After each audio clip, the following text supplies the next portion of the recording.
చెట్టంత మనిషిని క్షణాల వ్యవధిలో కుప్పకూల్చే పక్షవాతం జబ్బుపై మనలో చాలా మందికి అవగాహన అంతంత మాత్రమే. నిజానికి పక్షవాతం తాలూకు లక్షణాల్ని సకాలంలో గుర్తించగలిగితే బ్రెయిన్ స్ట్రోక్ నష్టాన్ని చాలా వరకు నివారించవచ్చు. కాళ్లు చేతులు స్వాధీనం తప్పకుండా చూసుకోవచ్చు. మరి పక్షవాతం లక్షణాల్ని ఎలా పసిగట్టాలి? అవి ఎలా ఉంటాయి? పక్షవాతం లక్షణాల గురించిన పూర్తి వివరాల్ని ఇప్పుడు తెలుసుకుందాం. పక్షవాత లక్షణాలు ప్రతి ఒక్కరు తెలుసుకోవడం అనేది చాలా ఇంపార్టెంట్. ఎందుకంటే ఇప్పుడు ఆ పక్షవాత లక్షణాలు తెలుసుకునే దానివల్ల ఉపయోగాలు ఏమిటంటే, ఇది ఒక్కోసారి ఆ లక్షణాలు మనకే రావచ్చు, లేకపోతే మనం ఏదో గ్రూప్లో ఉంటాము, మాట్లాడుతుంటాము, సడన్గా ఒకరికి రావచ్చు. తర్వాత ఏదైనా ఫంక్షన్లో ఉంటాము, ఆ ఫంక్షన్లో ఎవరికో ఒకరికి ఆ సిమ్టమ్స్ వచ్చినప్పుడు మనం ఏ విధంగా రికగ్నైజ్ చేసి వాళ్ళకు హెల్ప్ చేయగలము.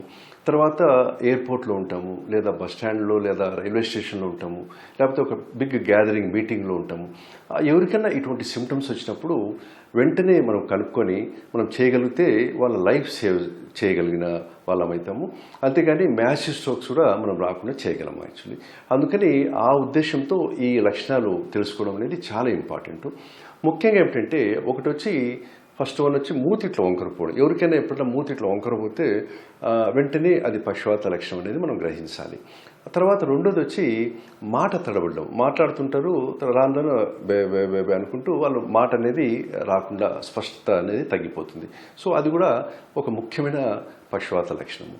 అంతేకాకుండా మూడోది వచ్చి వాళ్ళకు నడుస్తూ ఉండేటప్పుడు బ్యాలెన్స్ అవుట్ కావడం. యాక్చువల్లీ బ్యాలెన్స్ అవుట్ కావడం అంటే నడవలేకపోవడము, లేకపోతే ఒక పక్క వంగి నడవడము, తర్వాత కుంటుతూ నడవడం. ఇవన్నీ సో సడన్గా బాగా నడిచేవాళ్ళు సడన్గా వాళ్ళు బ్యాలెన్స్ అవుట్ అయి నడవలేకపోవడం అనేది అది ఒక ముఖ్యమైన లక్షణం, మూడో లక్షణం.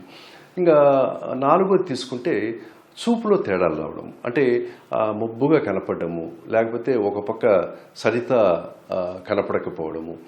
ఈ విజువల్ డిస్టర్బెన్సెస్ వచ్చినప్పుడు కూడా అది కూడా స్ట్రోక్కు సంబంధించిన లక్షణాలుగా మనం చెప్పుకోవచ్చు. ఇంతేకాకుండా చెయ్యి తిమ్మురెక్కడము, చెయ్యి ఎత్తలేకపోవడము, గ్రిప్ వీక్ కావడము.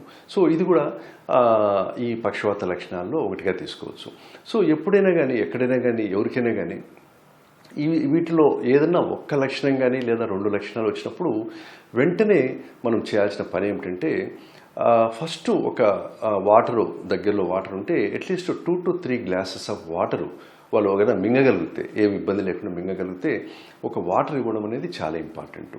సో ఆ వాటరు ఇచ్చిన తర్వాత దగ్గర ఏదైనా మెడికల్ షాప్ ఉంటే ఎకోస్ప్రిన్ అనే ఒక ట్యాబ్లెట్ ఉంటుంది, 150 mg.